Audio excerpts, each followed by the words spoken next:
Hey guys, welcome to another episode of the Fins Faithful podcast. As always, we're live on YouTube and on X. Thanks for coming out and hanging out with us this evening. The Miami Dolphins, no Tua, no problem. They get it done versus the Cleveland Browns, winning 20-3, led by a stellar defensive performance and a pretty good Tyler Huntley performance as well. We'll break that game down. We'll get into the playoff odds that they're still alive and they're looking better and better than ever. Tua's injury, we'll get into that and kind of how concerning is this. McDaniel spoke about it today.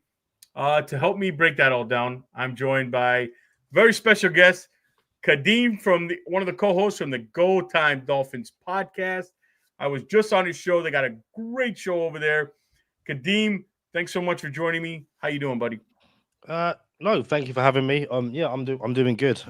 As you just said, we just finished going live over at Go Time Dolphins. So part of the reason why we're late is our fault. Basically, we were just talking for ages about a whole bunch of different stuff. So yeah, I will take the blame for going late over here on the Fins Faithful podcast. No, it's okay. So we talked about the Browns game, Kadeem. Quickly going over it, I thought obviously surprised Tua didn't play. That whole situation, I'm sure we'll get into the whole Wednesday to Saturday doubtful scenario.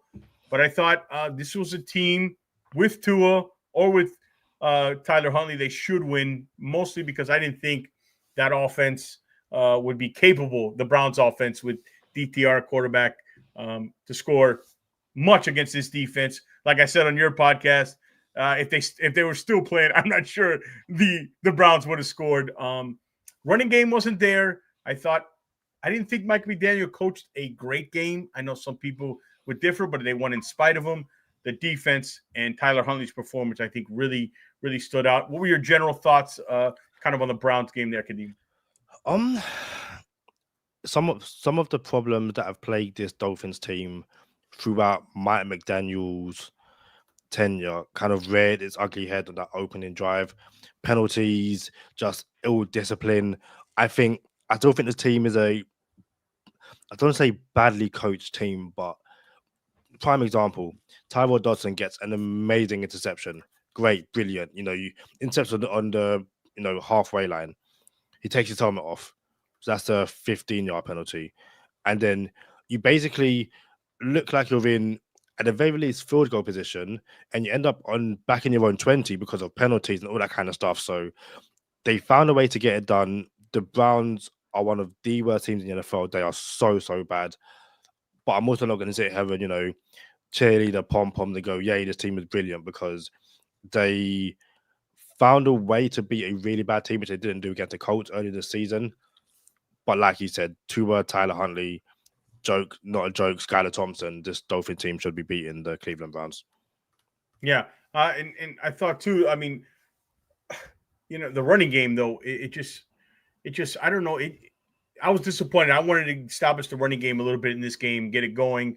I thought it was interesting that I don't know if you noticed Devon A-Chain kind of that second, third quarter, they went to more Raheem Mostert and Jalen Wright. Were you surprised by that? No, not at all. I think, all season they've really played Achan more than the others for whatever reason, it's been. But I think as the game wore on, it kind of looked like, let's start getting Raheem Mostert, let's start getting Jalen Wright, let's start getting some of the bigger back guys, because again, Cleveland, as any team, once Tua's not on the field, you don't need to play the Dolphins the same way. I was seeing single high safeties, I was seeing cover three, stuff that the Dolphins haven't seen when Tua's on the field, because in the last, and to be fair, it kind of backfired against the Browns because Tyler Huntley looked like prime Lamar Jackson. It was absolutely mental. But if Tua's on the field, you don't see that, and you probably get lighter boxes, and then you're probably able to get Achan going for more. But I also think once Teron Armstead comes out and Patrick Paul and Liam Eichenberg goes in, the run game stands no chance, and we've seen that all season. Yeah, Eichenberg's got to be one of the 4 or 5 worst guards in football. I mean, it's awful, and Robert Jones is not much better. But you make a good point. I the single high safety stuff I noticed too. I watched some of the all 22, and they were playing man coverage, single high, and that opened up the middle there for Tyreek. Not only Tua being out, but I think Waddle helps too, because I noticed even the game before, who did we just beat the game before? 49ers. 49ers. I noticed a more single high with Waddle out because it wasn't the pick your poison. So I think that's part of why Tyreek got a little more effective. And you got to give credit to Tyler Huntley. I mean, he threw some nice passes down the middle. I was surprised. This was the best Tyler Huntley performance, and I thought it was pretty clear and obvious the 2 or 3 months he's been with the system. He's rehearsed. It shows you that you got to get a quarterback in here early, and you got to get him in the system, in the reps, because Tua takes most of the practice reps, because how he performs on Sunday, a lot has to do with Tuesday, Wednesday, Thursday, Friday. It's like a rehearsal. Timing has to be there, and it's not a knock on Tua. It's just, it's what his strength is. I think Peyton Manning did that a lot. Drew Brees did that a lot. He's kind of one of those timing rhythm passers, which we all know. But yeah, go ahead. So I was just going to say, and I was it last week. I was in the comments on your podcast. I'm sure you guys know I'm a very, very pedantic person, and not to be difficult. That's just of how I am. You saw a couple of years ago when Baker Mayfield went into LA with the Rams, and on 2 days' notice won the game. You obviously can get situations where a guy comes in off the street, day one wins. I think the Dolphins offense is probably, I don't say too complex because it kind of comes from the same coaching tree, but do you know what I mean? I do think, I know we'll probably get to this a bit later on. Yeah. The Browns are a bad team. Oh my God. And if Tyler Huntley does start on Sunday, listen, the Jets are a bad team. But that Jets defense to me is still legit. They will cause you problems. And I would love to see Tyler Huntley against the Jets, not with the playoffs on the line, because I don't think that ends too well. I would love to see Tyler Huntley against a defense. I'd love to see Tyler Huntley with a full week practice, having known the playbook for a few months, against a top 20 defense, let alone the Browns, which to me had to be not even bottom 32, bottom 40. That defense is terrible. And not to mention Denzel Ward left the game early. He's a top 5 or 10 corner in the league, in my opinion. And they had a linebacker injury. Yeah, I get your point. A serviceable defense, a middle of the pack defense. The Jets, even though they had, we'll talk about that Jets game. They look like they've quit on that coach and quit on the team. So that'll be another story. But sticking with Tyler Huntley, I know we kind of teased this on your show. Are you comfortable from what you saw now that with Tyler Huntley? Now you've seen him with months learning the playbook, like you said, and kind of been in this offense. Will you be comfortable bringing him back as quarterback too, or do you want to go elsewhere a little bit better? Because whether you like to or not, it's very clear his durability is going to be an issue. It's got to be the way you build your team. You got to think Tua might miss 4, 5, 6 games. I 100% bring Tyler Huntley back. I 100% bring in at a bare minimum, and I do mean a bare minimum, 2 quarterbacks, one in free agency and one in the draft. And again, I'm pretty sure, had you had your podcast 2 years ago, after we just about lost to Buffalo in the playoffs, we'll be sitting here going, Skylar Thompson looks like a genuine find, and the Dolphins have not only a quarterback too, but someone who they can flip for a mid-round pick. 2 years later, we're going, Skylar Thompson is probably the worst quarterback in the league. So, and again, I'm not saying Tyler Huntley is going to go from QB2 to worst quarterback in the league, but what I am saying is, in living memory, we have history of a backup quarterback, looking good in the playoffs, and the longer he had with the playbook, the worse he managed to get. So, very good point. I think you have to bring in a vet. I have a name in mind, and no one likes that name, but that name is Zach Wilson. Now, again, hear me out. If I'm bringing in Zach Wilson, I'm bringing in 3 quarterbacks. I'm probably looking at a Jameis Winston, someone who, after a week, he's going to, at the very least, throw the ball for 400 yards for 4 interceptions and 3 touchdowns. But Zach Wilson, you would hope and probably pray a lot, he can kind of have that Baker Mayfield, Sam Darnold revival. And if it doesn't work out, you're paying him nothing at all. But then you have to bring in a rookie. You have to bring in someone on a super cheap contract, take him in the third or fourth round, and kind of go, okay, we are going to sit you behind Tua, behind our backup quarterback, sit you behind our third string quarterback, and kind of just go, okay, we are going to stash you. We're going to see what we can find over the next 2 or 3 years. Yeah, I couldn't agree. Before we get going, shout out to everybody in the chat. Bobby Finstock, good friend of the program. Check him out, the Finstock Sports Network. Your show, the Go Time Dolphins in the house. Rob, Silent Rider, Robert Ashton saying hello from the UK.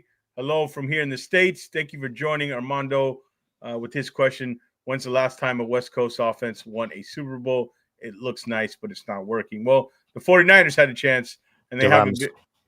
Okay, there you go. The Rams. Yep. Easy. It's easy. But then I also think, like, in the nicest possible way, the Chiefs are well into their dynasty run. And I feel like once you get to the Super Bowl, you don't stop the Chiefs unless you're the Rams. Yeah. And you find a way, which is the West Coast offense. But, it's like, lottery tickets. That's why people say, oh, I don't want the Dolphins to make the playoffs, a waste of time. No, man. You take a shot. What do you got to lose? You go up to Buffalo, you're expected to lose. Who knows? Josh Allen gets hurt in the third quarter, and you win a playoff game. We haven't won a playoff game in years.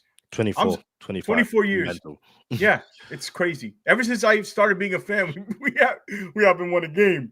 You're the jinx. But yeah. So I'm going to take every opportunity, every shot at the lottery to get that chance. Yeah, most likely what will happen, we'll get spanked by the Bills or the Chiefs or the Ravens, whoever, even if we beat the Buffalo in the first round. But I'm not with this. No point in getting in. No, man. I want to watch playoff football. You never know what can happen. You just never know. Look at the Bengals. That run they had a few years ago. You just never know. But I want to go back to your point about the quarterback position, and I couldn't agree with you more, actually, Kadeem. And I don't hate your Zach Wilson thing. To me, that's like, I've always said this. Part of the problem with the Dolphins organization is they've been allergic to quarterback competition for years. They're so afraid to hurt the psyche. It was Tannehill and then it was Tua. And it's not their fault. I blame it on the front office and the organization. But Zach Wilson's like a lottery ticket. Every year you should draft a quarterback, 4th, 5th, 6th round. And they're lottery tickets. And if they work out, very rarely will you get one that works out. You go ahead, you groom them, and then you trade them, right? Look what we did with Skyler. Right idea. We took one. Should have took Brock Purdy. We took the wrong one, but right idea. I like your Zach Wilson thought, and I definitely agree. We should be taking a quarterback, even though this is not a great quarterback draft. So what? You have 2 third-round picks. Take one. Can I push back very quickly? So you said this organization is allergic to quarterback competition. Yes. Can you name me a NFL front office or an NFL team that has a quarterback competition every single year? Not a quarterback competition. Afraid to bring in somebody in the room like a young prospect. Okay. Yeah. Oh, name a team. And again, most teams do kind of Green Bay drafts one almost every year. Well, in some point, most of them don't work out, right? Because you don't know them. You know what I mean? In the 5th, 6th round. It just seems like how many quarterbacks have we drafted in the 20-year span? We probably got to be the lowest amount in the league, I would think, right? I understand your point. So shout out to 5 Yard Lee of the Dolphin UK podcast, one of the official network, or part of the official Dolphins podcast network. We had this conversation 24/7, which is teams don't bring in quarterback competition. They bring someone in sometimes for, a camp body, all that kind of stuff. And you mentioned Green Bay, and one thing I'll do on Go Time Dolphins is I kind of find this stuff interesting. So I am looking at their quarterback or the draft of the last, I'm now at 2018. So 2018, no quarterback. 2019, no quarterback. 2020, no quarterback. But what's interesting is the last 2 years, they have taken a quarterback. So last year, they took Michael Pratt from Tulane in the 7th round. and then the year before they took Sean Clifford, 5th-year Yeah. quarterback. And I think what tends to happen, and using Green Bay as an example because it's quite interesting, I can imagine. Actually, to be fair, I would have got that wrong because 2020 they did take Yeah, on Jordan, they took Jordan Love. So But I 3 out of the think, last 5. but I can imagine for Green Bay, they don't start taking quarterbacks until they're going to make a change.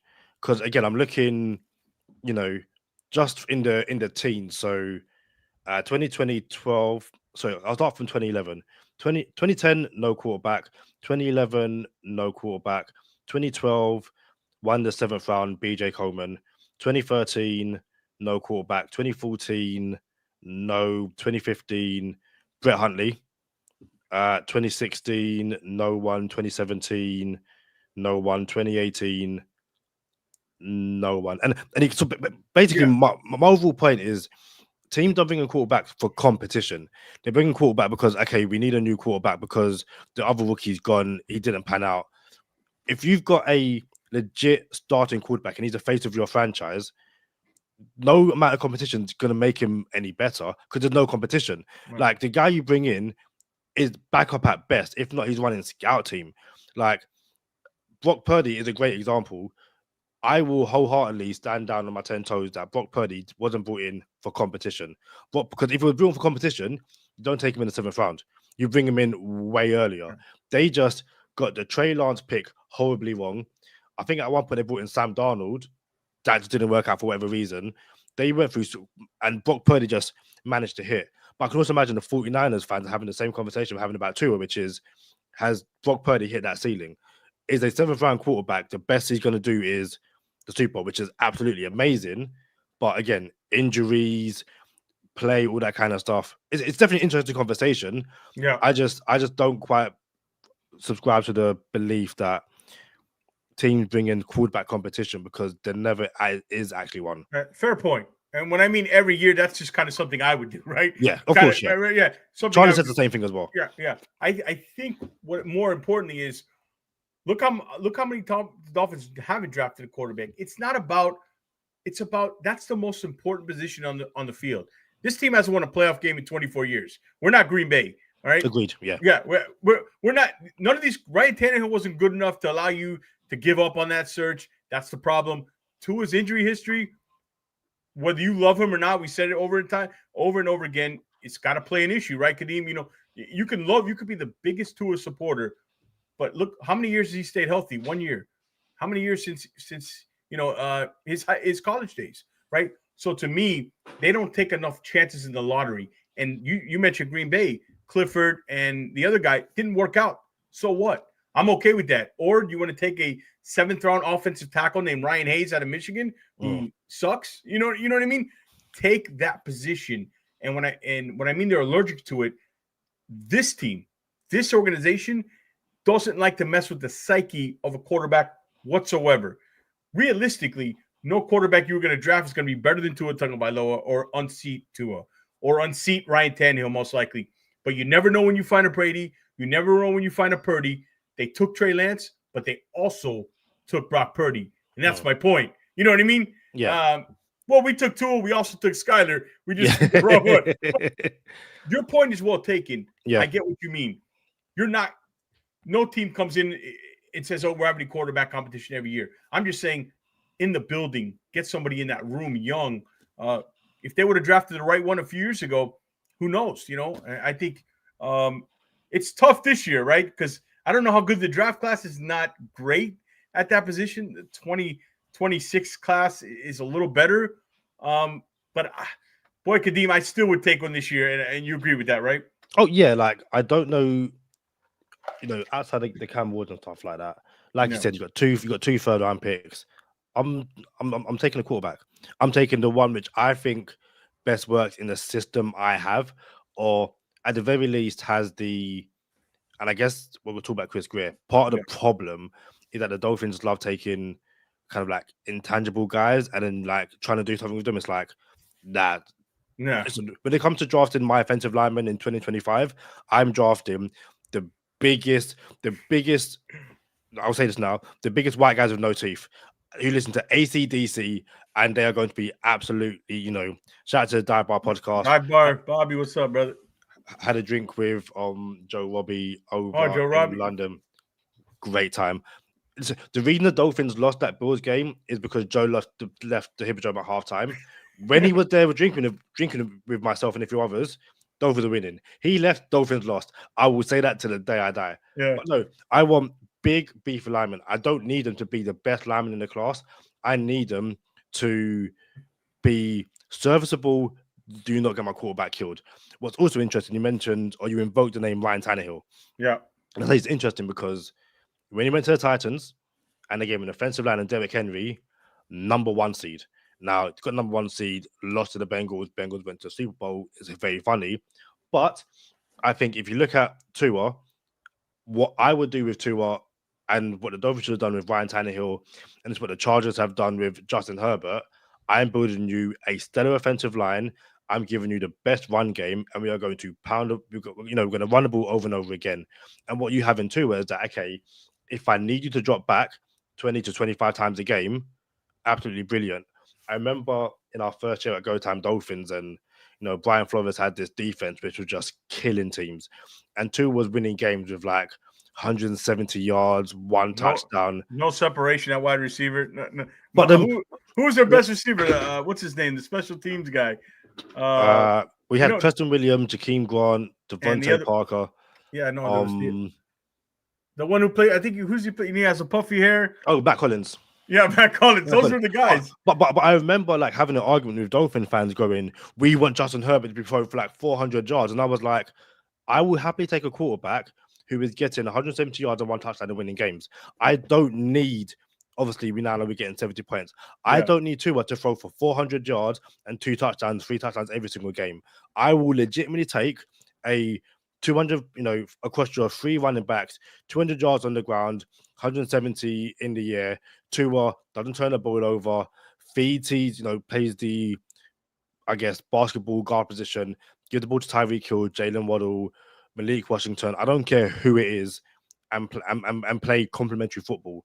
And I think if the Dolphins, like the Chargers, do that, I honestly reckon they will beat most teams in the NFL. But I'm not in charge, so yeah, we kind of agree on a lot of the points here. I think this offensive style kind of that they've had this year, the kind of adjustment that they made to the too high and shell stuff, which I think was overblown. I mean, teams have always run too high. But this kind of offense for Tua was playing at an elite, efficient level. But what's missing? You said it best: running game, power line, power running back. So my question to you is, it comes down to roster construction, and why hasn't that happened, Kadeem? Why hasn't that happened? The Chris Greer question, I guess. Yeah. Genuinely, and again, I get into the dumbest arguments with people over and over again. Yeah. I think it's not through a lack of trying. And I say that because people talk about, Chris Greer has ignored the trenches, ignored the offensive line.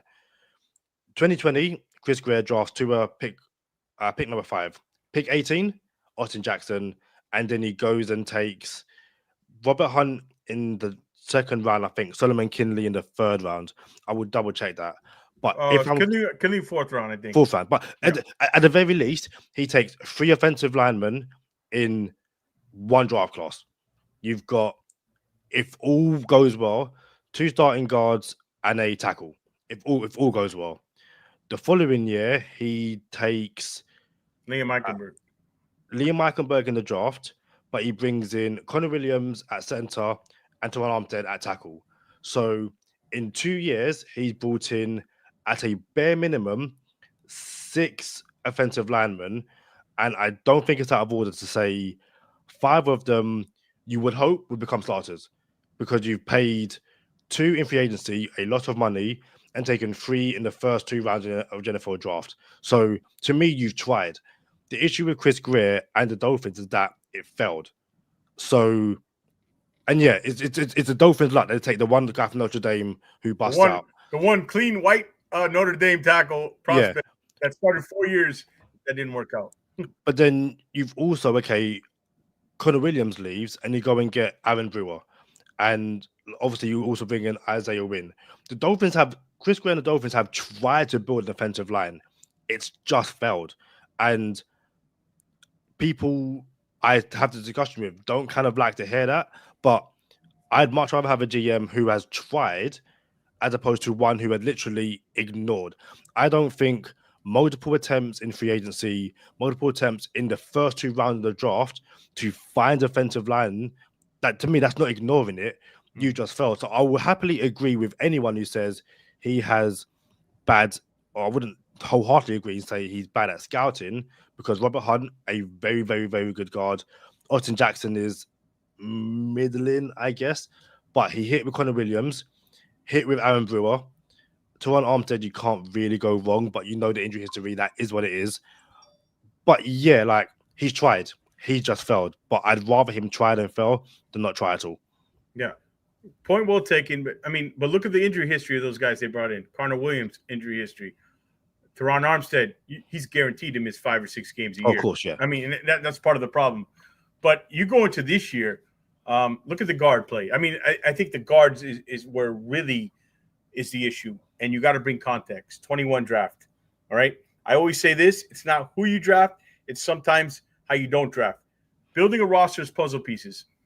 You draft Jalen Waddle, a small, fast receiver. Then you go trade.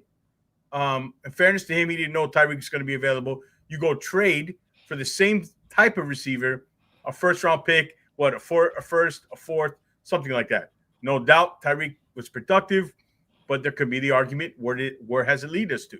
All right, maybe a bunch of the same. So you do that. What do you pass up in 21?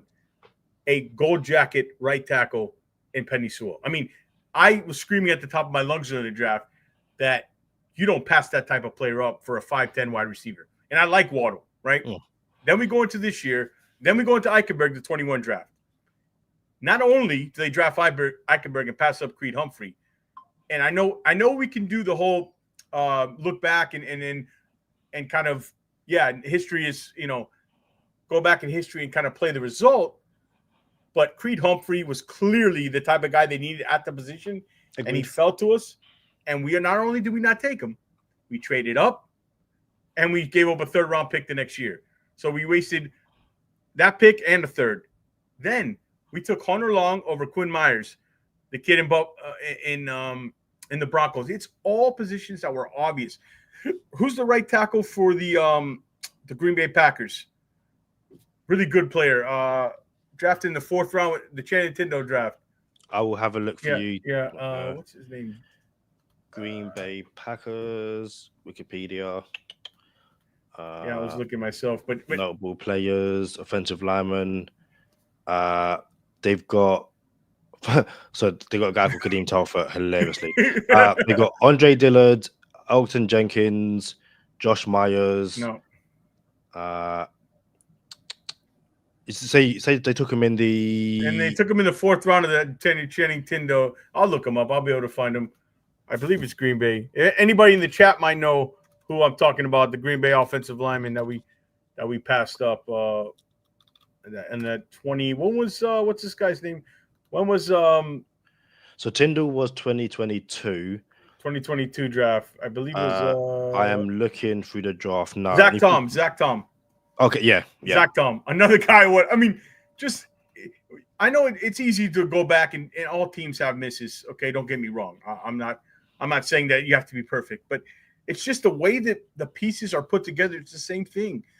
Kadeem, they're not good in the trenches. Even how nice Calais Campbell's story is, they're not a physically gifted team especially in the middle of the field at the guard position and at the defensive tackle position. As much as I like Sealer, they're not the big anchors. You need another guy, Sweat that went to the Titans. I mean, all these guys, right? And it's not fair to go back because, like I said, all teams have misses, but it's just the same theme for me with Greer and running back position. You draft Jalen Wright, you let Chris Brooks go.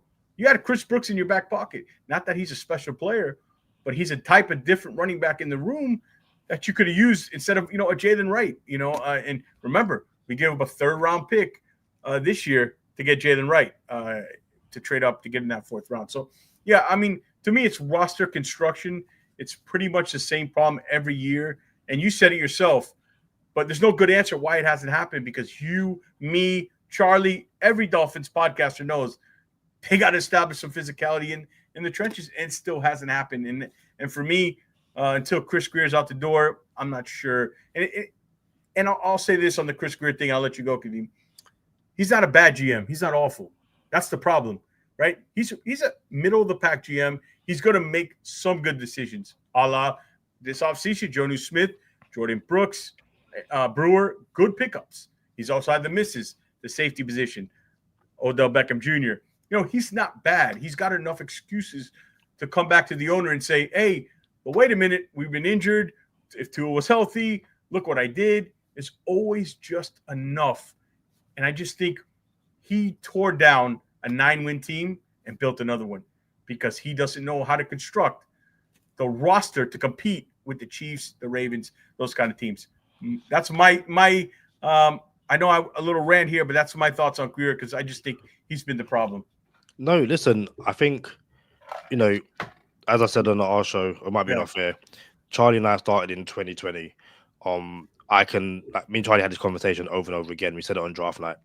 Charlie was like, draft 2 out of 5, and then take pick 18, pick 20, pick 26, package it up, go and go Tristan Wirfs. We said that over and over again. That's what they should have done. They didn't. I have a personal conspiracy theory, which is the Dolphins were going to take Cesar Ruiz at 26 until Green Bay called him and said, until the Saints took him before the Dolphins got there. At which point the Dolphins said, okay, we're going to go DeAndre Swift. Green Bay called, take Jordan Love, trade back, and the Dolphins took Noah Benogany. That's a whole other conversation. But no, listen, the Dolphins, I'd be interested to know if the reason the Dolphins went small and quick at wide receiver at the very least is because when Tua came in, they had, and listen, you took Preston Williams, an undrafted guy, but hey, 6'4", his build is what you would build if you're playing Madden and stuff like that. And I reckon with Devontae Parker, Preston Williams, you add Matt Collins like a year later, but you're getting no separation. And I can imagine the Dolphins went, hey, while we would love, a bunch of big body guys, they're not getting separation and they go the complete opposite. To me, it should be a case of you have a bit of in between. And I think that's why Mike McDaniel came out and said this year, hey, we was going to take Brian Thomas Jr. Like, that was going to be our pick. And I reckon people would have gone absolutely ballistic if the Dolphins took a wide receiver in the first round this year, and ignored the trenches. But no, again, I can't argue that at the very least, because again, listen, you draft Tua in 2020. I am screaming, if not that year, definitely in 2021, and I think that's the year Creed Humphrey came out. Get yourself a center and partner Tua and that center for the next 10 to 15 years. That's 100% what they should have done. And you can go back and look at Go Time Dolphins when we do our mock drafts. Charlie and I take about 4 to 5 linemen every single year, even in the 7th or 8th or 6th or 7th round, because the same way you take a quarterback every single year, you take linemen. You can never have too many linemen, and if they pan out, brilliant. And especially the Dolphins and their linemen, your guys are going to get injured. For whatever reason, you come to Miami, was it Eric Fisher that they negotiated for? Brought him in? Eric Fisher. And then the first pick. And then they bring him in IR. It's like, dude, you are killing me. So no, listen, to me, this year, I think they're going to go wide receiver in the first round. Don't ask why. But again, if I was picking, I'm going offensive line. I'm drafting back in the first round if I've got a top, 20 pick, and I'm going offensive line the first 2 rounds, and I'm going guard and guard. I'm not going tackle to bring inside. Again, I'm finding the biggest dude, and I'm playing him guard. And diver. Yeah. Creed Humphrey made too much sense. Which is why the Dolphins probably didn't. Yeah, and not only to pour salt on the wound, you traded up, not to get him, to get Liam Eichenberg. But it's interesting as well because again, I'm looking at the draft as well. Draft the nastiest, biggest guys. You draft up to take Liam Eichenberg. They went to 42, I think, 50 to 42, something like that. I remember. But I'm looking at, I think Walker Little is still in Jacksonville. So you drafted up to take Liam Eichenberg. You missed out on Walker Little, You missed out on Dylan Radoon to be the Titans. You missed out on, as you said, Creed Humphrey. You missed out on Josh Myers. If you're going to draft up, you have to get it right. And Yeah. listen, I liked Eichenberg coming out of college. Again, like the Die Bar podcast said. Yeah, so do I. He's safe. Like, I thought he was safe. yeah, and I think they took the safe pick. They just got it horribly wrong. And the Dolphins over the last few years, they've allowed good offensive linemen to leave. Like, who's the one that ended up in? Was it the Raiders? Is it Illumino? Yeah, Yeah. He was. Like, how do you let him go and it doesn't pan out? And I also think looking at this year as it is, I can imagine they didn't expect Wynn to miss as much time as he did. But again, you still have to have a contingency plan. You can't go in with, if Wynn doesn't come back in week 1, you've got Eichenberg and Jones. Like, yeah, not that. Yeah, that's a fireable. That's a fireable offense on its own. I mean, yeah. But if you look, you said it's a theme. You said they shouldn't expect Wynn to miss that many games. Why not? It's more. That's his history. Tua's history, and they left the. And again, no backup quarterback's going to come in and save you, right? There's no backup quarterback in the league, Kadeem. I don't know if you agree. That's going to come in and save your season. Now, it's if they can come in 4 or 5 games to be 500 and kind of keep you afloat. But you had to do better than Skylar Thompson, right? You know, yeah, of course. And that's the problem. They made a decision that Skylar was going to be the right guy to be quarterback too. And I went out to training camp, and let me tell you, both guys were horrible. And it just shocks me. I mean, it really does how they can look in their own eyes and say, no, this is good enough. Because you know what? They get so confident, they get arrogant that Tua's not going to. Tua stayed healthy 1 year. It's going to happen again, and no contingency plan. Again, on the offensive line, at the quarterback position, they missed at the third wide receiver, Kadeem, with Beckham. Yeah, so, I mean, let's get to a few of these questions. You want to add anything, Kadeem, before I go to some questions? Yeah, very quickly, because, again, it's one of those things which I see a lot of Dolphin fans say on social media. Mm-hmm. And, again, facts. It's not even like it's up for debate. It's a fact. So people say that the offensive line has got Tua injured throughout his NFL career and even going back to college. Apart from the cracked ribs he suffered when Jesse Davis decided to Jesse Davis is a tackle as well. What are you doing? But when Jesse Davis against the Bills just forgot he was playing tackle and the Bills took out Tua, every single injury sustained by Tua has been his fault. And that goes, and so you could give Tua the best offensive line. It doesn't matter. Yeah, I agree. The guy's going to get himself hurt. And that brings up another question. Well, if you could build the best offensive line and Tua's going to get himself hurt, then why are you still rocking with Tua? Because he's unreliable. Listen, he has that horrible injury, the concussion. He first came back against Pittsburgh Steelers. What does he do? Try to run someone over. Dude, don't do that, please. And he said, you know, I had to do it. No, you don't have to do it because you are putting yourself in harm's way. But yeah, I digress. Yeah, and then also the interception, or remember he put his head down and tried to. Yeah, this year, yeah. He can't help it, and that's what you love about Tua. To be honest, he can't help it. But it's a serious conversation we have to have. And the question is not if Tua can play in the NFL or he's a good quarterback. I mean, I think those questions have been answered. I'm sure you agree. It's how much can we trust him? And like you said, if we build the perfect line, is he gonna learn to slide? Is he not? I mean, what did he do against the Texans? That's how he hurt his hip. Yeah. I mean, and this goes back to Kadeem. This goes back to his Alabama days. I remember Saban saying, "Bro, he's got to learn to get rid of the ball. He tries to do things he's not capable of doing. He's not big, and he's not overly athletic, right? So he's got great pocket presence, but he's such a competitor, and I just don't think we're ever going to be able to take that away from Tua. And then that's a problem going forward. And building a team, they're going to have to learn. You got to go in the season with somebody. That's why I said draft quarterbacks. And you said, I believe you said here, bring in 2 veterans, let them complete. Zach Wilson, another lottery ticket. Keep trying. This is a unique situation. I said, tell me if you agree here. I said I would treat him like the Alex Smith situation. You're a quarterback, Tua. You're a guy, but we're gonna draft a young quarterback, and the 26th draft, I want to draft one high.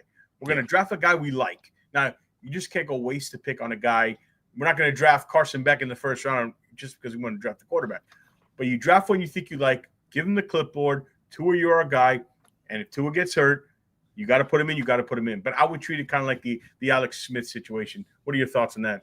I think it's really interesting. So I got sent a graphic yesterday, which is draft picks that became Pro Bowlers since 2014. Okay. The Dolphins rank 10th with a 10%. The Lions are first at 19.8, but the Dolphins are 10th.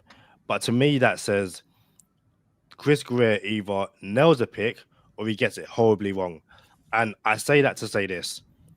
Because he either nails it or gets it wrong, it means you don't have a high pick to waste on a backup quarterback, which you need because of Tua. Now, again, if Liam Eichenberg was serviceable, then actually, or if not just Liam Eichenberg, if Solomon Kinley, if Robert Hunt doesn't become an all-pro guard and just becomes a serviceable guard, you're probably able to then spend, a second-round pick on a quarterback because you know that with your first 3 or 4 picks, you're going to get a starter at the very least. Chris Greer has a very good record of finding someone later on in the draft. Early on, it's a bit hit and miss. But until the Dolphins, to use a baseball analogy, start getting some singles and doubles instead of just striking out over and over again, like you said, they can't afford to spend a high draft pick on a quarterback. And the 2026 draft is going to be really interesting because if the Dolphins don't move on from anyone this season, I'm talking Tua, McDaniel, and Chris Greer, I believe it's going to be, if you don't win a playoff game next year, you're all gone. And I think that's when, you might see Dolphins, whatever pick they get in 2026, trade the house to go and get a quarterback. And I can't lie, I think that'll be the dumbest thing to do, but that's for a whole nother reason. Yeah. And the next quarterback being drafted high is going to be by a new GM, right? Yeah. Because that means that things went terribly south with Tua and everything. That's a good point. Guys, we're live here with Kadeem from the Go Time Dolphins podcast. Hit that like and subscribe button. Make sure you also go check their channel out and subscribe it here. They have great content over there. Let's get to some of these questions in the chat. I bet Armando, Greer is counting on Wynn to stay healthy and Berg to improve. Yeah, we know how that's going. It looks like we should have picked Jonathan Taylor. Agreed. I mean, those are many. We got a lot of those, right? Zach Tom was the guy. Armando, if Hunt or Wilkins was that good, they'd still be here. No, I mean, I just think they couldn't. They knew the contracts that were coming. They had to pay Tua. They wanted to, they had to pay Hill again, Waddle. They just decided that they can find the replacement. For whatever reason, Greer doesn't put resources in the interior. What I will say very quickly, yeah. The Wilkins one is interesting. This is something that Chris Greer got right. If I'm being pedantic, you sign Zach Sealer and not Wilkins. Wilkins goes to Vegas and gets hurt within F3, and we haven't seen him since. Now listen, no one knew Wilkins was going to get hurt. But of the two, you've got better. Like Zach Sealer's outplaying his contract 100%. Oh yeah. So again, Chris Greer got that one right.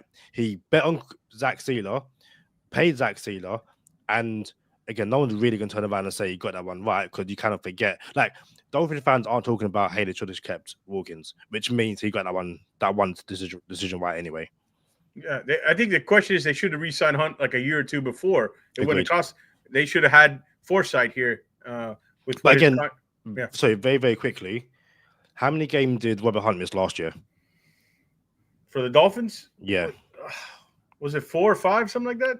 Exactly. And listen, before that, he was super healthy. And again, he's been super healthy this year. I'm not saying the Dolphins shouldn't have paid him.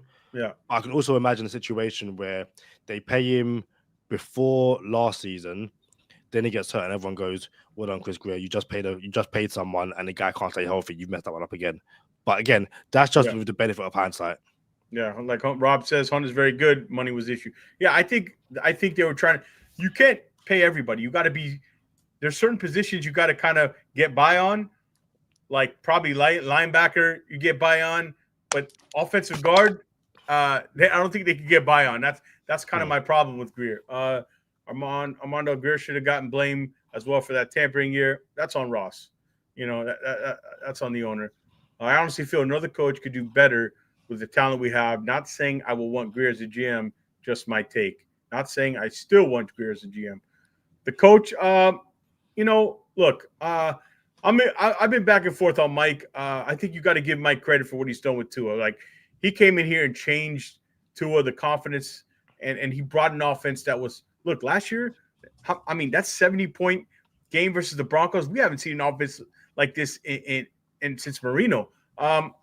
I don't know about that. To me, it's more the personnel department. The coach hasn't been great, but I'm willing to give Mike another year. How about you? Yeah, another coach probably could do better with the talent we have, but then could another coach get the most out of Tua? Yeah, but it's not just that; it's the injuries. Now again, you could turn around and go, "Well, look at the Lions with all their injuries, and they're still winning games, but they've still got Jared Goff." I would love to, and again, not even to like say, "Oh, I told you so." No, but could the Lions, if Jared Goff went down, could the Lions win?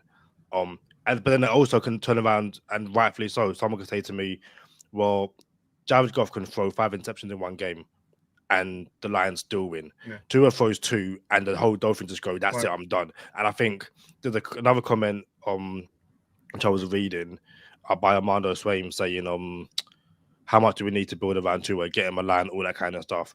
And the one thing I don't like about that argument is that, so what? Because we have Tua, does that mean we've got to give him, guys off the street? We spoke about how the Dolphins should have got Creed Humphrey. For the most part, the best quarterbacks in this league have at least one very good unit. The Bills have the offensive line, very good offensive line. The Chiefs, very good offensive line, and Travis Kelce. Lamar Jackson has a very good offensive line, and they have weapons. Joe Burrow doesn't have the offensive line, but he's got T. Higgins, Jamar Chase, Mike Gesicki. Do you know what I mean? I don't understand why, because we have Tua, we have to give him the worst offensive line, no receivers, no one game, and say, hey, go and do it. Because if we say we do rebuild in 2026 and, we go and get Arch Manning, for instance, yeah? What's the first thing everyone's going to go say? Get him an offensive line, get him a run game, and get him weapons. That's how you should build a team. No one is going to basically do what the Raiders done to, was the Raiders? Derek Carr, brother. Or even like Zach Wilson in the thing. Look at Sam Darnold, had no one in the Jets, goes to the Vikings, give him that offensive line, and give him Justin Jefferson. I don't understand why we want our quarterback to play with the worst position group in the league and win, so we can turn around and go, hey, he's the guy. To me, that makes zero sense. I don't understand that argument. Yeah, I couldn't agree with you more. To me, the problem is where the money's allocated. Too much on the outside, not enough in the inside. I think. Agreed. Yeah. The Lions, what did they do? They build inside out. We build kind of outside in. And if you remember, Austin Jackson was supposed to be the left tackle. Then you could take that money that you made a mistake. Now, hey, look, Austin's absence has been felt this year. He's turned to be an average, maybe slightly above average right tackle. But you spent that money because the guy you drafted at 18 didn't work out on the left side, so you got to spend money on Teron Armstead, which was a good signing, but he's also very, very injury prone. So it's kind of where the allocation, like I mentioned, the puzzle pieces, I think that's the problem. How much do we have in the outside, Kadeem? Like $50 million. That 70-point big high-flying offense, I don't know if you watch hockey or not, but it was kind of a team down here. We had the Panthers, and I mentioned this over and over again. We had a high-flying – this hockey team was number one in points. But the GM said, guess what? Now, you know what? I'm trading our second-best player, firing our coach, and I'm making a trade to get a physical, more tougher team because in the playoffs, we're getting bounced because it doesn't work. So the Dolphins actually, this season, had the right idea. Like I remember McDaniel saying that he wanted to get longer drives, more ball control, but they didn't do anything to upgrade the personnel. Small receivers still, all small receivers. Didn't get more physical in the offensive line, got worse at the guard position. That's kind of my problem. It's they have the right idea, but for some reason, they don't. I don't know what it is that Chris Greer has against spending money on the offensive line in the interior. He believes it at the tackle position, but I'm talking about in the interior. What's interesting, I'm on SpoTrack right now. Yeah. I'm looking at the Lions cap hits I'm gonna assume this year. Mhm. Jared Goff is first by a long Yeah. shot, 27 mil. The next up is Frank Ragnow, the center, 12 mil.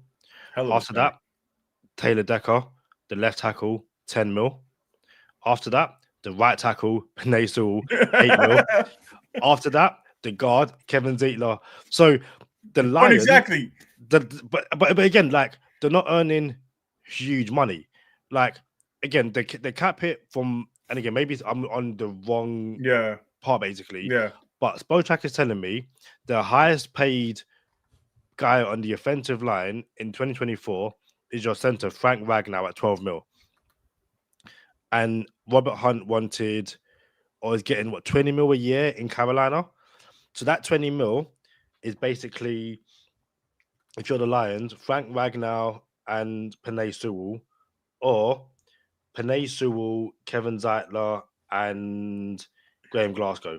So, and again, Robert Hunt has every right to, you know, demand what he demands. He's earned that money. That's absolutely brilliant. But what the Dolphins were going to pay Robert Hunt, the Lions are paying for their center and both their guards, which is insane. Yeah. And Absolutely. But then also they're not paying any of the wide receivers, which again maybe it changes next year. well, St. Brown they're paying, right? So Sent Brown, from what I'm looking at right now, is earning 4.8 mil this year. So didn't they? But his contract might kick in next year, though. I think. Didn't they So sign him to a big deal right okay, before Waddle? now this is where it gets interesting. So 2025, Jared Goff is 32 million against the cap. Taylor Decker, 23.3 million against the cap. Frank Ragnow, 14 mil against the cap. And then Amon Ross and Brown, 13. And then some of those other guys I mentioned. Yeah, they got a Panay, window. yeah, Panay will drop down to 7, so down to 9 mil. Graham Glasgow dropped down to 7 mil. Yeah. But again, it's And how many guys did they draft? They drafted most of those guys on the line. yeah, but also listen, if Taylor Decker's earning 23.3 mil next year and they want to do something, you restructure his contract. If Jared Goff is earning 32, you restructure his contract. And yeah, Absolutely. it's so Taylor Decker will be earning what Robert Hunt's earning, but again, the interior, Frank Ragnar's earning 14 and Penelso is earning 9. So you got two guys for the price of one if you're Robert Hunt. It's fascinating. Yeah, no, it's again roster construction, how you divide the pie. That's the GM's job, and I think that's been the main problem here for why we haven't gone to the next level and why we haven't made the playoffs is how you got to make more right decisions than wrong decisions, and that's the key there. I mean, everybody uses this word. It's roster construction. I mean, that's what we're talking about. Let's see here. Oh, no receivers. No, I don't know if you're regarding when I said, we have too much money in the outside, but honestly, that's another point. Would you be looking to get off Tyreek? And you're not going to get much for him. You get a third or a fourth, you just be getting the money off the books, like to the Ravens or the Chiefs. And then using that money on the trenches and then maybe drafting a bigger receiver. I mean, that's how you got to shake the money out somewhere. I'm not moving on from Tyreek this year.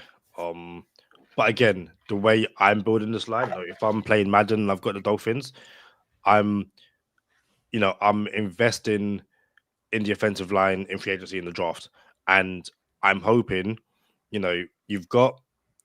But assuming Teron Armstead is done, and I do not blame him if he is, and even if he's not, you probably want to push him out anyway and say, "Hey, dude, I need someone who's going to play for 17 games." You've got at the very least Patrick Paul and Aaron Brewer and Austin Jackson. You need a backup for Austin Jackson because he's going to miss 4 games a year. It is what it is, and that's to his blind side. But I've got 3 of my starting 5 guys. I hate to say it, I think Eichenberg comes back next year on because no one's going to pick him up. He can hit the agency, no one's taking Liam Eichenberg. Yeah. But I think you bring him in as your 6th guy. The issue is the Dolphins need to find 3 guys so that Eichenberg becomes the 8th guy. But anyway, I'm drafting, or through free agency in the draft, I'm bringing in 2 guys at the very least to play guard. And if I get it right, I've got 2 new guys at both guard positions, Aaron Brewer, and then outside I've got Patrick Paul and Austin Jackson. I'm keeping Tyreek Hill, and I'm saying it's now or never. Jalen Ramsey, Tyreek Hill, to a lesser extent, Jalen. Like, if it doesn't work, everyone has to go, including Jalen Waddle. Like, hey, it's been great, brilliant. If it doesn't work, Jalen Phillips, you don't resign him. Bradley Chubb, he'll be gone. The only guy I'm really keeping is Chop Robinson and Devon Achan. And listen, if it doesn't work, and I'm starting I to get keep the Austin. 2020, I keep Austin Jackson. I think he's at a good, reasonable price.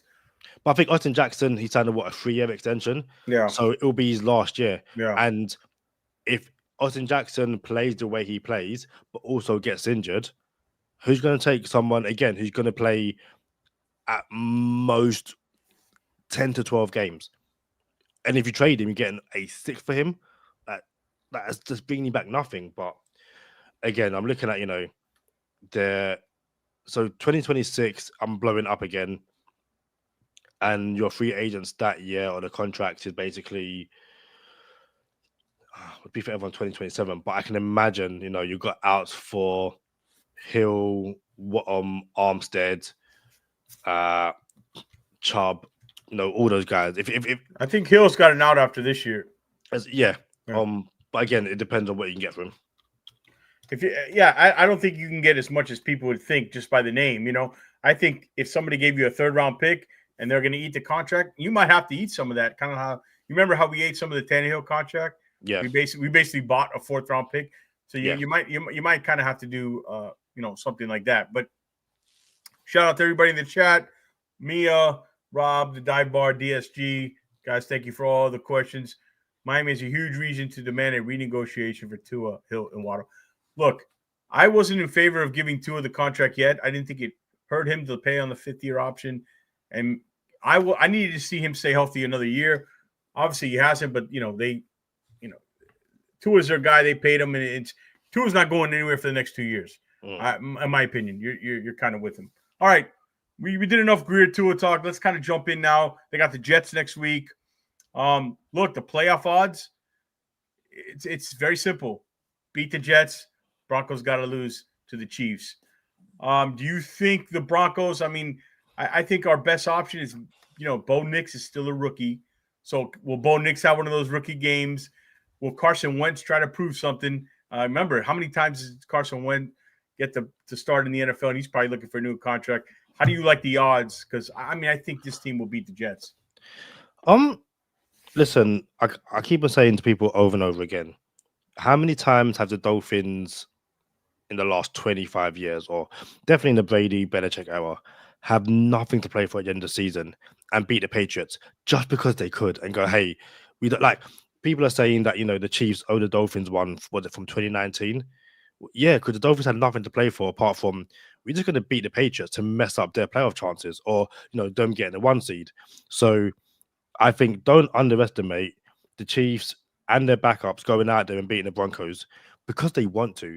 If you're Carson Wentz and you do a good enough performance, you could probably listen. If Carson Wentz wins a ring with the Chiefs, he's probably going to go, hey, I want to go start somewhere. I want to go be a backup where I could play, aka Miami. Because if Tua gets hurt again, hey, Carson Wentz has 4 games.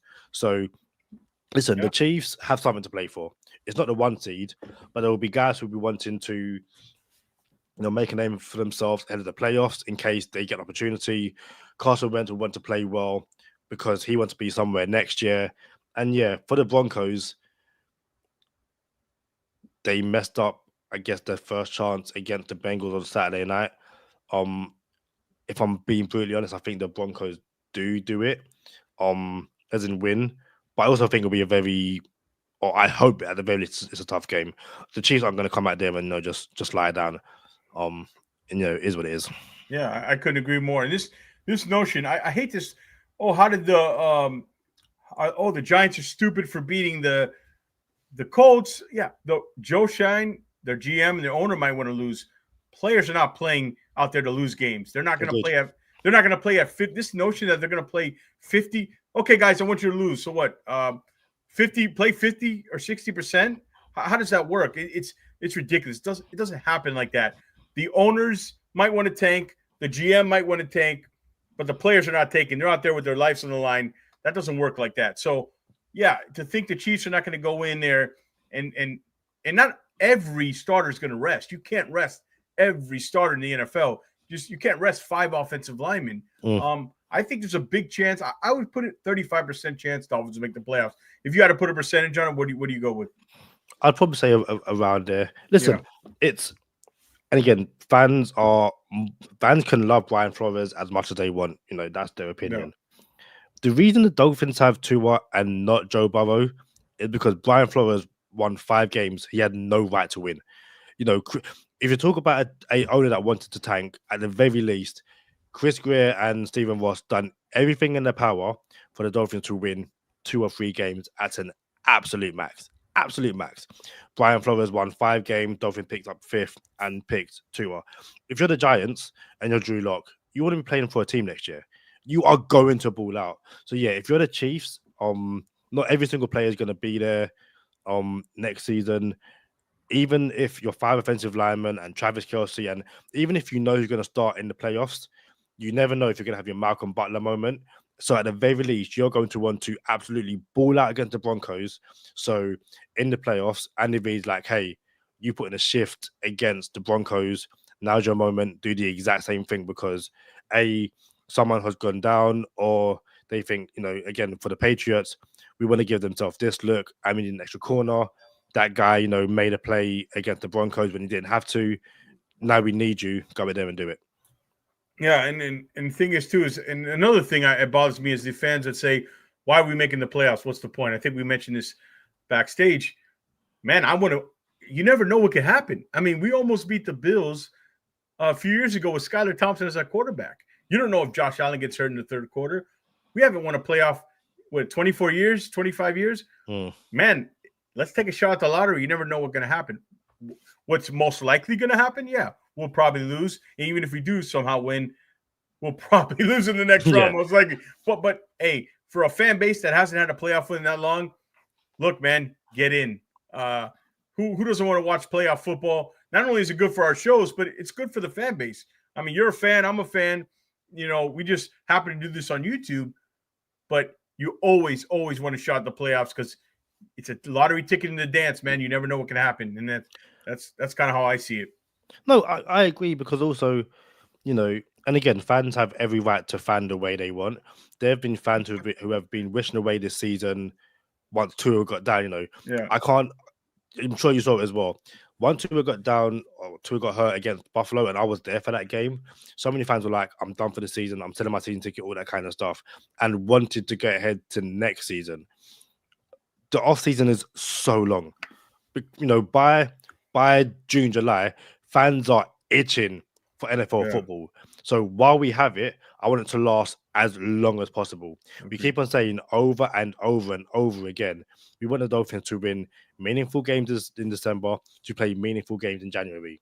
That is what this team is doing, winning meaningful games in December to play meaningful games in January. So again, feel free to wish games away. Me personally, I want until it's over, I want to watch as much Miami Dolphins football because, like I said, we get to talk about it, but also listen. When Carson Wentz went down for the Eagles, I'm sure there were so many Eagles fans that said, "Nick Foles, listen, just end the season now. We aren't doing anything." Weeks later, they're Super Bowl champions, and listen, you mess around and get hot at the right time. As I said on the Go Time Dolphins, if you finish the season 7-2 and make the playoffs, you're not backing up. You are heading there with momentum. Even if other teams had to do or lose games, listen, I wish we finished the season last year 7-2. You do that, you probably get the 1 seed. If 7-2 gets us the 7th seed and a playoff win, I'll take it. Agreed. I couldn't agree more. I can't believe it's been an hour and 4 minutes. We haven't mentioned Tua. We'll end it on this subject, the Tua injury bug. I mean, look, I don't know about you, but it came to surprise to me when all of a sudden it was doubtful. Was it Saturday? Was it Friday or Saturday? It was Saturday night. Yeah, Saturday night he was doubtful. McDaniels kind of explained it. And first I want to say this. I know people have a conspiracy theory about they wanted to hide Tua in the cold weather, didn't want him to play. I don't believe any of that. All right. Tua wasn't medically clear to play. And another fact is that just because the Colts lost, that all of a sudden Tua was going to magically play. It doesn't work like that. The NFL, there's too much liability. If the guy's not medically cleared, it doesn't matter who won, what happened. He wasn't playing. This is obviously an injury, and my take on it is it happened versus Houston on the one run that he kind of got sandwiched by two guys. Then he was doubtful. He was questionable that week. Played in San Fran, re-aggravated the injury, and it didn't heal like the previous week. So now they're in a wait and see mode. They didn't want to make him a sitting duck. Basically, his mobility is limited, his strength is limited. The good thing, I know it sounds fishy, it's the same hip, but the good thing, it seems unrelated. Now, who knows? It could be one of those things that worries me, like when you have a knee injury, your calf starts getting hurt or your quad, things around it. So I'm not totally 100% sure it doesn't have any correlation, but from what it seems like, it's more of a strength and mobility issue. And it looks like it's a game time decision. Tyler Huntley's going to have the reps this week. It's really going to come down to game time. I put it at 50-50. Kadeem, what was your take, how this all unfolded, and kind of where do you see this going for the Jets? If you had to handicap it, will he start versus New York Jets? Yeah, again, I did find it quite funny. Not in a whole way, but just quite amusing on Saturday night. It's like 1 a.m. or around midnight in the UK. It's like Tua doubtful. Like, again, I said on Go Time Dolphins, we knew he was limited. If you saw the injury report, Tua was on the injury report Wednesday and Thursday, so we knew he was limited. The thing with Tua, and Nick Saban said it, Mike McDaniel has said it, Calais Campbell has said it, Tyreek Hill has said it. If you don't take him out of harm's way, he's going to get himself seriously hurt out there because he's a competitor. He's not going to go out there and play half-assed. DSG says concussion prone, questionable arm and hip issues. What are you two stand seeing in this QB? Time to move on. I think just to answer that quickly, it's Tua is questionable. Tyler Huntley starting against Cleveland, one of the worst teams in the NFL, and fans are going, office, me, Michael Scott, please God no. Do you not put even if you hate Tua, and again, you can hate Tua all you want. You can't sit here and tell me that when Tua played, the Dolphins don't have a better chance of beating any team. People saying he was ducking the cold weather test. It wasn't even cold in Cleveland, so he certainly wasn't ducking that. But in terms of, listen, I believe the guys when they say if it was up to Tua, he would play against the Jets.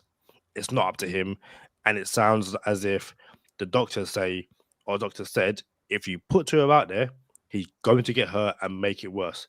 So they made the correct decision. I don't have to like it, but again, the issue is that it keeps on happening time and time again.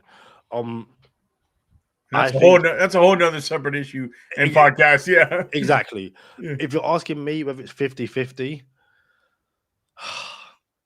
I'd say it's 80-20 doesn't play. Yeah. Simply because what's going to change, right? If he's in harm's way 6 days later, he's not in harm's way. I probably put it a little too high the percentage if I really think about it. But it's also, if it's we know it's a hip injury, but we don't know the exact extent of it, to the point where is it something which is going to heal itself with rest and recuperation, or is it going to heal, or is it going to improve with massages and physio work? Basically, if it's an injury which is going to take a week to heal, but with an injection you can get through it, and they didn't want to risk it against Cleveland, I can somewhat understand that. But without knowing the exact extent of this injury, because again, I'm sorry to kind of go off on a tangent. No, it's okay. Go ahead. People saying that Josh Allen's played with a broken hand since week 1, and that shows he's tough. Well, Tua played through the injury against the 49ers. No one knew about it. So to say Tua's soft, he finished the Texans game and played against the 49ers, and no one knew anything else.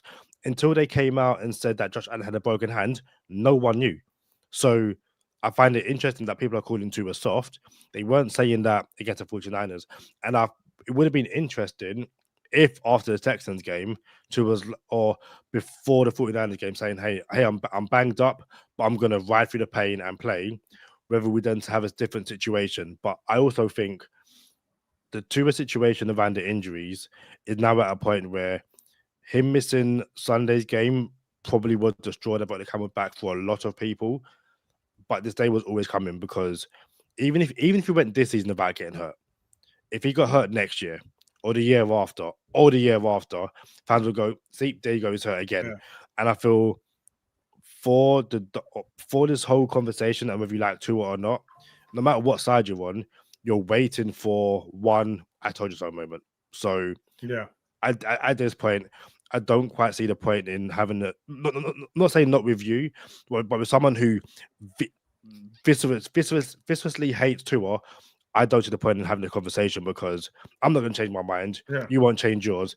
I'm just arguing with you for the sake of it, and I have Call of Duty to play. I have better things to do in my life. Exactly. And look, I've said it's very simple. You have to have a contingency plan with him when you bring him back. It's obvious, and it comes from somebody who I'm not the Tua lover or the other side. I'm sort of in the middle on him, right? But it's simple. You have to have a contingency plan. He's injury prone. But the question, if he doesn't give you the best chance of wins, is Dan Marino. The question, if he's not a good quarterback, is ridiculous. I won't even entertain that question on my show because you don't know football if you don't think what this guy does. His accuracy is something to be studied. I mean, it's ridiculous, right? Somebody said it best. The old offensive coordinator for the was it the offensive coordinator for the Bama said there's people with doorknob accuracy, and then he has pinhole accuracy. Keyhole, right? And it's true. It's amazing. So the debate of whether he's good or not, I won't have. Now, you can question if you believe it's smart going forward with a quarterback who not only gets hurt, but usually there's significant injuries. You have the concussion and now the hip. And every time he takes a significant or a hit that's like a little bit violent, there's some sort of injury. Like I thought he got away with it versus the Texans, but apparently not. Because when I saw him take that, I was like, oh boy, everybody held their breath, right? Yeah. And look, it's rearing its ugly head now. So that's the issue with Tua. And again, whether he's a good quarterback, Tua's arguably a top 10 quarterback in this league. You can put him at 5, 10, 12. You can win with Tua. Again, the GM, do you have the right GM to put the pieces around him and construct the roster? And again, there's going to be plenty of podcasts to do that this offseason with Greer. I do, maybe we ended on this, Kadeem. I do believe all three are coming back. I think no way McDaniel was getting fired. Tua's not coming back. I thought there was no chance of that.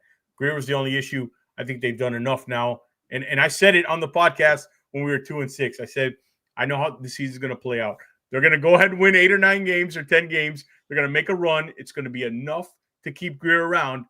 And we're going to do it again next year. And everything's going to happen a year too late.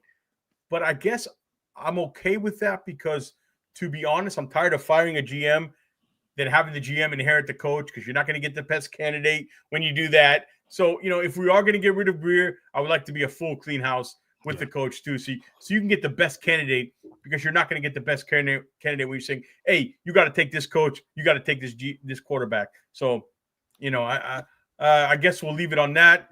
So go ahead. It just goes back to Tua. I personally believe people don't have an issue with an injury-prone quarterback because half this fan base were selling their soul for Deshaun Watson. And he had 2 serious ACL injuries, and he's hurt again now. And people won't take him now, but people wanted Watson injury-prone, who was injury-prone. There's teams in the NFL who have injury-prone quarterbacks. Trevor Lawrence with Jacksonville. Drake May has suffered, 2 concussions this year in New England. I'm not saying that these guys are better or worse than Tua or any of that kind of stuff. I'm just saying, or even sticking in Miami, people are saying that the Dolphins have 3 good offensive linemen heading into next year. Patrick Paul, Aaron Brewer, and Austin Jackson. Austin Jackson missed. Patrick Paul, I'm not sure yet. So, when I say 3, you got 3 building blocks. But Austin Jackson gets hurt every single year. People don't care. Like it's not like we don't forget it. Austin Jackson, I think, has been on IR every single year. People are fine with it. They're saying he's a building block. You can't build around a right tackle who's injured on IR every single year. I just think with Tua, it's people, and they have every right to use the injury history. I can't. It's a fact. It is what it is. But like you said, to say he's a bad quarterback, stop. Like you're going way too far the other way, and I just think it's a matter of you can draft the guy who played every single snap in college football and is the most surefire thing. It doesn't matter because you never know what can happen. Andrew Luck retired early because he got hit after hitting, in Indianapolis. Yeah, in Indy, had to retire early. RG3, completely fine in college, certainly gets to Washington. Trevor Lawrence, the can't miss prospect in Clemson. You have to draft him first overall. Injured every single year. Justin Herbert, he got injured. Joe Burrow, he's been injured. Lamar Jackson, he's been injured. Patrick Mahomes gets injured every other week, but whether is what it is. Jalen Hurts right now, injured, concussion. Guys get hurt. The only one who doesn't get hurt is Josh Allen. The guy's an alien. But every single quarterback, Anthony Richardson, 2 years, injury, injury, injury. Guys get injured, and there's nothing you can do about it. They play a physical game. So use injury, to me, it's a cop-out. You just don't like the guy. It is what it is. Yeah, there's some weird thing about the Tua situation. It's part of the reason why I hate it that he's the quarterback, because it ruins. It's so toxic. Like he's polarizing. It's like Tim Tebow was. You remember? Yeah. But this guy can actually play quarterback. It's just it kind of leaves a bad taste in your mouth. I wish the fans would just accept that he's good quarterback, accept there's a risk, and kind of hope they move on with some contingency plans behind him. That's where they got to get in their head. They got to have not just a backup quarterback, but a really good backup quarterback. And if Tua goes down the seasons for any significant amount of time, the season's probably done anyways. Yeah. But again, it's trying to stay 500 if they miss 3 or 4 games. Yeah. That's the key to the backup quarterback. And I was looking at Austin Jackson. Yeah, last year he played 16 games. I'll give him credit. But the year before, 2 games, then 21, 17 games, 20, 13 games. So he's only played the full 17 1 year. So you're right. He has trouble staying healthy. But I will say, he has made a ton of improvement, got his body in shape. Yeah. He's somebody I would keep around, but as long as the price point and the injuries kind of stay kind of where they're at. Well, yeah. I think we'll wrap it up there, guys. This is our last show of the 2024 year. We started this thing back in March on the audio version, and we moved to YouTube. Thanks everybody who supported the channel. It's been a great year. We've kind of grown fairly quickly, and hopefully to another healthy, happy, safe year. The podcast grows. Everybody enjoy their New Year's. Be safe. Don't drink and drive. All that good stuff. And I will say this. Thank you so much, Kadeem. And before you get out of here, I want everybody to know where they can find you in the Go Time Dolphins podcast. So yeah, on YouTube, Go Time Dolphins. On Blue Sky, Twitter, Go Time Dolphins. We have a Instagram, but it's currently we can't get into it. But Go Time Dolphins across all socials, Apple Podcast, Spotify. Go Time Dolphins. And yeah, Rob is from the UK. It's 1:20 right now.